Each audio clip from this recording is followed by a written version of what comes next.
నమస్తే. ఇన్నాళ్ళు నన్ను సపోర్ట్ చేస్తూ, ఎంకరేజ్ చేస్తూ మీ ప్రేమని నాకు అందిస్తున్న ప్రతి ఒక్కరికి కృతజ్ఞతలు.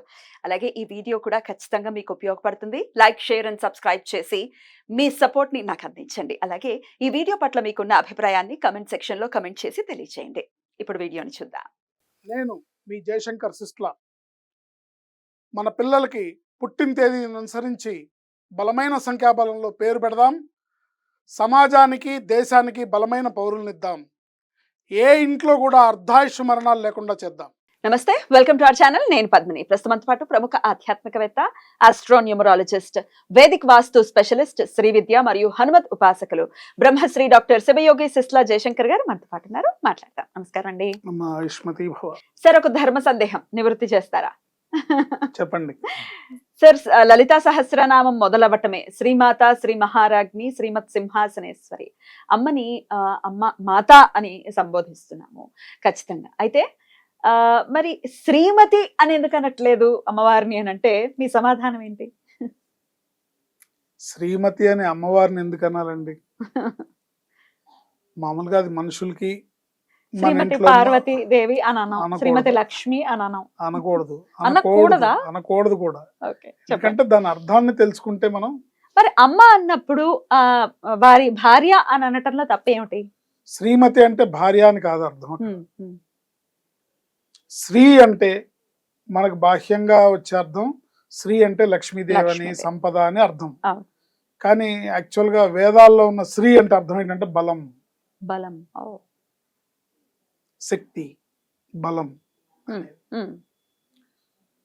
శ్రీమతి అంటే బుద్ధి బలం.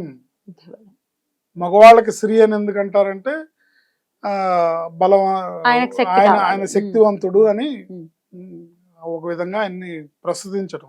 ఈవిని మాత్రం శ్రీమతి, బుద్ధి బలం కలిగినటువంటి శ్రీమతి అని ఎందుకంటామంటే ఆవిడ కార్యేషు దాసి, కరణేషు మంత్రి, భోజ్యేషు మాత, రూపేషు లక్ష్మి, సేనేషు రంభ, క్షమయా ధరిత్రి, ఇన్ని లక్షణాలు కలిగి ఉంటుంది కాబట్టి శ్రీమతి అంటాము.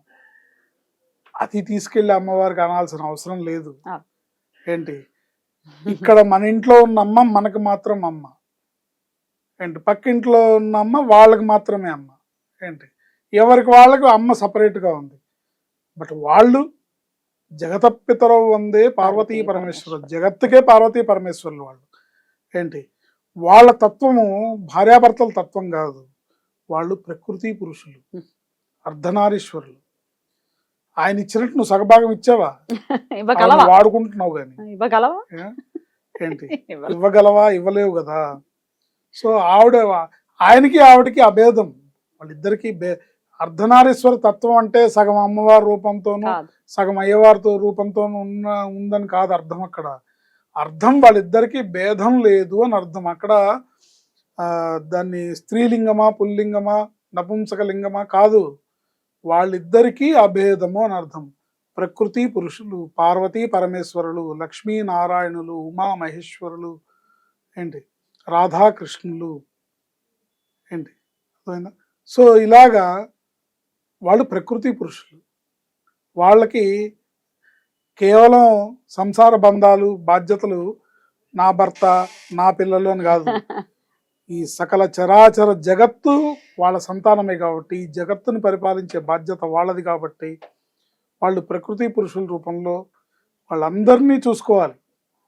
ఇక్కడ మన గురించి ఓన్లీ మనమ్మే ప్రార్థిస్తుంది, పక్కింటి అబ్బాయి గురించి పక్కింటి వాళ్ళ అమ్మగారు ప్రార్థిస్తుంది. కానీ ఇక్కడ మనందరినీ చూసేది, సకల చరాచర జగత్తులో ఉన్న జగత్తుని పరిపాలించేది వాళ్ళు కాబట్టి వాళ్ళకి అది అవసరం లేదు అనకూడదు. వాళ్ళు శ్రీమతి, ఆవిడకి స్పెషల్గా అమ్మ నువ్వు కార్యేషు దాసివి, కరణేషు మంత్రివి, భోజ్యేషు మాతవి అని అనక్కర్లేదు. ఆవిడ అంటే కూడా అసహ్యంగా ఉంటుంది. ఆవిడ అన్ని ఆవిడే, అన్ని ఆవిడే కాబట్టి వాళ్ళని అనకూడదు. అట్లా అసలు ఈ డౌట్ రాకూడదు. వచ్చిన వాళ్ళది పిచ్చితనం. ఏంటి, సో వాళ్ళు ప్రకృతి పురుషులు, లక్ష్మీనారాయణులు, శివకేశవులు, వాళ్ళకి అభేదం. దేవతా స్వరూపానికి అక్కడ ఉన్నది మన హిందూ మతంలో చెప్పిన 33 కోట్ల మంది దేవతలు, ఇన్ని రకాల మంది దేవతలు ఉన్నారు. అక్కడ పైన ఇంతమంది ఇన్ని వేషాలతో లేరు. భగవత్ తత్వాన్ని మనం అర్థం చేసుకోవాలి. మన మన పెద్దలు మనకు అందించిన సనాతన ధర్మంలో వాళ్ళు మనకి ఇచ్చిన ఇన్ని రకాలు ఎందుకు అంటే సాధనా మార్గంలో సాధకుడి యొక్క మనస్సు లగ్నం చేయడానికి, సాధకుడి యొక్క కామ్యం ఏదైతే ఉందో దాన్ని నెరవేర్చుకోవడానికి ఇన్ని రకాల రూపాలు, ఇన్ని రకాల విగ్రహాలు, ఇన్ని రకాల మంత్రాలు, ఇన్ని రకాల మార్గాల్ని ఏర్పరిచారు. ఎవరికి ఎందులో గురి కుదురుతుందో, ఎవరికి ఎందులో ఏ మార్గం నచ్చుతుందో అనే ఉద్దేశంతో ఏ దారిలో వెళ్ళినా చేరుకునేది అక్కడికే. మూలం అదే. పార్వతీ పరమేశ్వరులు, లక్ష్మీనారాయణులు. ఇక్కడ పార్వతీ పరమేశ్వరులు పార్వతీదేవి అమ్మ రూపంలో ఉంటే పరమేశ్వరుడు అయ్యవారి రూపంలో ఉన్నాడు. వాళ్ళు అదే లక్ష్మీనారాయణులుగా ఉంటే లక్ష్మీదేవి పరమేశ్వరుడు, నారాయణుడు అమ్మవారి స్వరూపం. సో వారికి పేర్లు వర్తించవు, మనం వాళ్ళకి అన్వయించే వీలు లేదు, అనునయించకూడదు. ఎందుకంటే వాళ్ళకి బౌండరీస్ లేవు, వాళ్ళకి ఎల్లలు లేవు. 14 భువన భాండాలు, అతల వితల సుతల రసాత తలాతల రసాతల ఈ లోకాలన్నిటికీ వాళ్ళు సృష్టికర్తలు. ఏంటి మనం అనేది మనం చాలా చిన్న బౌండరీ. మనము మన కుటుంబము, మన ఫ్యామిలీ అనేది చిన్నది. ఇది వీళ్ళకి పనికొచ్చేది. కాకపోతే ఇక్కడ విషయం ఏంటంటే, నీ ఇంట్లో నీ భార్యని శ్రీమతి అంటే ఎవరు? బుద్ధి బలం కలిగినది. బుద్ధి బలముతో తను తన పాత్రని కార్యేషు దాసి పనిచేసేటప్పుడు ఓ పనివాడిలాగా పనిచేస్తుంది. కరణేషు మంత్రి ఏదన్నా సలహా కావాలన్నా, ఏదన్నా పని చేయాలన్నా చాలా తెలివిగా ఆవిడ మంత్రిలాగా నీకు సలహాలు ఇస్తుంది. భోజ్యేషు మాత అన్నం పెట్టేటప్పుడు తల్లిలాగా పెడుతుంది. ఏంటి రూపేష్ లక్ష్మి, రూపానికి ఆవిడ లక్ష్మీదేవి, నీ ఇంటి లక్ష్మీదేవి ఆవిడే. ఇవన్నీ మీరు చూసినప్పుడు ఆవిడ్ని శ్రీమతి అనడం సబబు.